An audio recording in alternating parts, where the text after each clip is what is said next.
आज मैं आपके साथ चने के साग से 2 तरीके की रेसिपी शेयर करूंगी, जिसमें नाश्ते में चाय के साथ बढ़िया कुरकुरा नाश्ता और डिनर में खाने के लिए बढ़िया चटपटी सी सब्जी।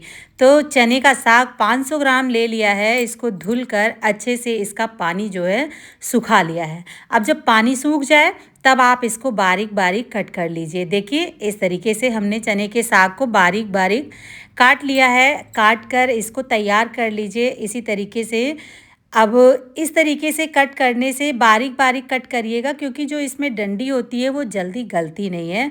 अब इसमें हमें चाहिए होगी उड़द की दाल। तो ये काली उड़द की दाल है, इसको हमने 4 घंटे पहले भिगो दिया है। हाथों से मसल कर इस तरीके से धुल कर ऊपर से जो है पानी सारा निकाल देंगे। साथ में जो इसमें भूसी होती है वो भी निकल जाएगी, छिलका जो होता है उड़द की दाल की। अब थोड़ा बहुत एक आधा रह जाए तो रहने दीजिएगा। उसके बाद इसको जो है मिक्सी जार में डालकर पेस्ट बना लिया है। थोड़ा सा 1 चम्मच पेस्ट निकाल कर अलग रखती हूँ, इसको बाद में बताऊँगी कि क्या करना है। कुछ मसाले डालेंगे इसमें, जिसमें 1 चम्मच धनिया, आधा चम्मच हल्दी पाउडर, आधा चम्मच गरम मसाला, नमक स्वाद के अनुसार डाल दिया है। अगर आप तीखा ज़्यादा खाते हो तो लाल मिर्च का भी इस्तेमाल कर लें। अब ये हमने प्याज, अदरक, लहसुन, हरी मिर्च और काली मिर्च साबुत लिया है, 7 से 8 दाना, 1 चम्मच जीरा, इसको डालकर पेस्ट तैयार कर लिया है। 2 चम्मच पेस्ट इसी में से दाल में डाल दिया है। अब थोड़ा थोड़ा चना का साग इसमें डालते जाएंगे और दाल के साथ मिक्स करते जाएंगे। बहुत ही स्वादिष्ट रेसिपी है ये, इसको चने की जूरी बोलते हैं। आज हम चने की जूरी बना रहे हैं, तो ये बहुत टेस्टी लगती है। इस तरीके से फेंट लीजिए सारा। जब सारा आप डालकर फेंट लोगे तो इस तरीके से आप थोड़ा थोड़ा पोर्शन हाथों में लीजिएगा और गोल गोल खाने के लिए चाय के साथ बढ़िया सा कुरकुरा नाश्ता बनाएंगे। और साथ ही में सब्जी की रेसिपी भी आपको बताएंगे। बहुत टेस्टी ये जूरी नाश्ते में भी खाई जाती है और डिनर में इसकी सब्जी भी बनती है। तो सरसों का तेल कढ़ाई में रख दिया है। अब थोड़ा सा पोर्शन डालकर चेक कर लेते हैं कि तेल गर्म होगा तो ये तुरंत ही ऊपर आ जाएगा। और एक एक पीस हाथों से इस तरीके से बनाते जाएंगे और गरम तेल में डालकर तलते जाएंगे। इस तरीके से आप सारा नाश्ता जो है जितना एक बैच में आ जाए, तो काफ़ी हमने तेल इसमें डाल रखा है कढ़ाई में, एक एक करके जितना आ जाएगा उतना डालते जाएंगे। गैस जो है मीडियम टू लो फ्लेम पर, बहुत ज़्यादा तेज़ करके हाई फ्लेम पर फ्राई मत करिएगा। अगर आप मीडियम टू लो फ्लेम पे फ्राई करेंगे तो इस तरीके से आपका नाश्ता बहुत अच्छा फूलेगा। देखिए इस तरीके से बहुत ही अच्छा फूलेगा। अब इसको मैं बना रही हूँ थोड़ा बड़ा बड़ा, नाश्ते में चाय के साथ खाने के लिए ये नाश्ता बहुत टेस्टी लगता है फ्रेंड्स, और फ़ायदा भी बहुत करता है। बहुत ही स्वादिष्ट लगता है। ये रेसिपी हमारे मम्मी की है, मम्मी मेरी बनाती थी ये चने की जूरी, अभी भी बनाती हैं। तो ये मैं उन्हीं से ही सीखी थी। मैंने उनको सीखा क्या था, मैंने देखा था उनको बनाते हुए, तो मैं तभी से ये बनाती हूँ। चने के साग का ये बहुत ही टेस्टी नाश्ता बनता है।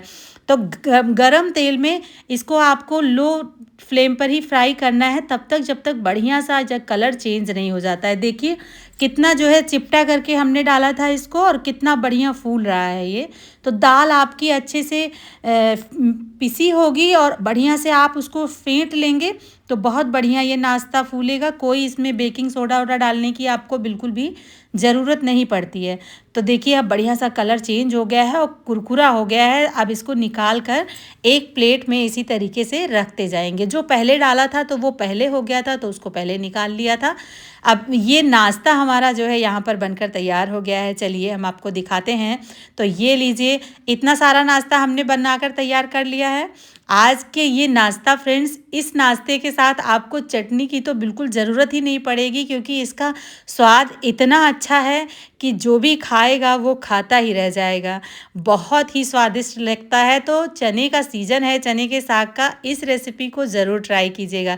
चलिए अब सब्ज़ी की तैयारी कर लेते हैं। सब्ज़ी के लिए आप चाहो तो ओवल शेप में बना लो या छोटे छोटे पकौड़े टाइप में भी बना सकते हो, लेकिन मैंने इसी शेप में बनाया है। मम्मी मेरी इसी शेप में बनाती थी, बस साइज़ थोड़ा छोटा कर दिया है। और एक बैच में जितना आ जाएगा उतना हमने डाल दिया है। अब इसको अलट पलट कर अच्छे तरीके से फ्राई कर लेंगे। देखिए इस तरीके से, और लो फ्लेम पर ही फ्राई करिएगा, जिससे कि अच्छे से ये फूलेगा बहुत ही अच्छा। जब इसकी ग्रेवी लगाएंगे तब ये बहुत जल्दी ग्रेवी में भी, ये ग्रेवी बहुत जल्दी एब्ज़ॉर्ब करता है और बहुत ही टेस्टी इसकी सब्ज़ी भी बनती है, बहुत स्वादिष्ट लगती है सब्ज़ी।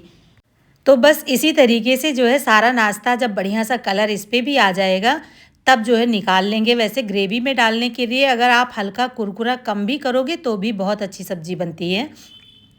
मैंने तो कुरकुरा कर लिया है क्योंकि बच जाएगा तो बाद में फिर खाने का यूज़ आएगा ये। तो देखिए सब्ज़ी के लिए भी तैयार हो गया है। अब इस सब्ज़ी में जो हमने दाल निकाला था, थोड़ा-सा दाल ऐसे हाथों से चिपटा कर कर इस तेल में डाल देंगे और इसको जो है करछी से प्रेस कर दीजिएगा, नहीं तो बीच में कई बार ऐसा होता है कि गीली दाल रह जाती है, ऊपर-ऊपर से पक जाता है। तो अच्छे से दबा दीजिए कि पूरी दाल एक जैसी अच्छे से पक जाए ये। अलट-पलट कर इसको अच्छे से दबाकर फ्राई कर लीजिए। फ्राई करने के बाद इसको निकाल कर अलग प्लेट में रख लीजिए। अब तेल कढ़ाई में ज़्यादा है तो थोड़ा तेल निकाल देंगे और सब्ज़ी बनाने के लिए आधा छोटा चम्मच मेथी दाना और हींग का तड़का लगा देंगे। तड़के को अच्छे से मिक्स कर लेंगे और मिक्स करने के बाद में जो मसाले का हमने पेस्ट बनाया था, जब इस तरीके का कलर आ जाए मेथी का, तब उस पेस्ट को डाल दीजिए इसमें। इसमें टमाटर का इस्तेमाल नहीं होता है सब्ज़ी में, इसलिए टमाटर का इस्तेमाल मैं नहीं कर रही हूँ। बिना टमाटर के ही ये सब्ज़ी बहुत टेस्टी बनती है। इसका स्वाद अपना ही बहुत अच्छा है। अब ये थोड़ी देर भून लीजिए पेस्ट, उसके बाद 1 चम्मच धनिया पाउडर, आधा चम्मच हल्दी पाउडर, 1/4 चम्मच कश्मीरी लाल मिर्च पाउडर, आधा चम्मच गरम मसाला डाला है मैंने। बहुत ज़्यादा मसाले का इस्तेमाल नहीं करना है, नमक स्वाद के अनुसार डाल दीजिए। लाल मिर्च का तो इस्तेमाल करना ही नहीं है क्योंकि इसका अपना ही कलर होता है, इसमें रेड कलर आने का कोई मतलब नहीं है।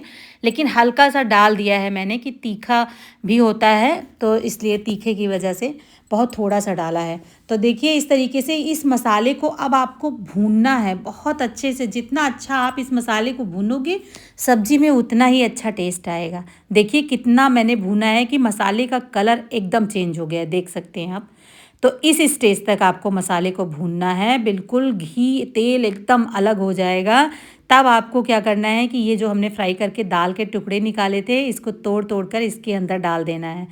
इसको पानी में आप घोल के भी डाल सकते हैं, मैं तो ऐसे ही डाल रही हूँ मसाले में। आप चाहें तो इसको पानी में घोल कर उसी पानी को मसाले में डाल दीजिए अच्छे से। वैसे भी ये गल जाएगा एकदम से, तो हमने इसीलिए जो है पानी में घोला नहीं इसको।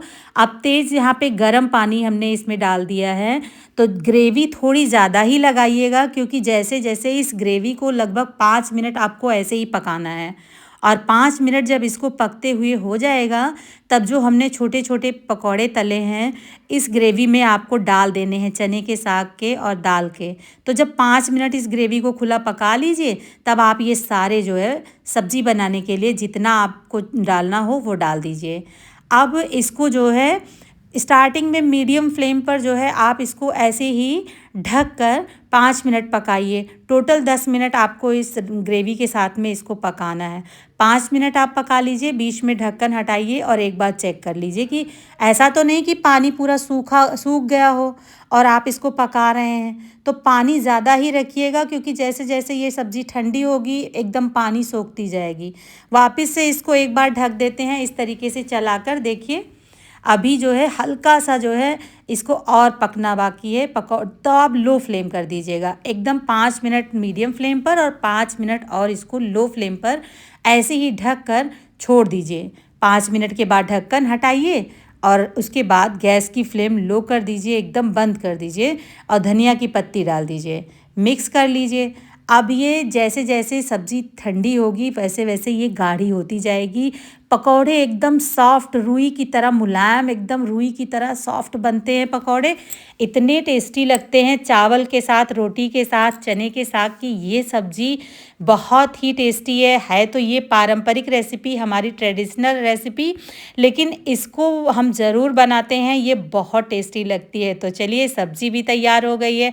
अभी आपको ये ऐसी दिख रही है, लेकिन जैसे-जैसे ये ठंडी होगी इसकी ग्रेवी, आपको पानी इसमें और डालना ही पड़ेगा, इसीलिए मैं कह रही हूँ ग्रेवी थोड़ा ज़्यादा लगाइएगा। फ्रेंड्स ये सब्ज़ी आपको कैसी लगी कमेंट करके ज़रूर बताइएगा। फिर मिलेंगे एक नई रेसिपी के साथ। Bye bye, take care.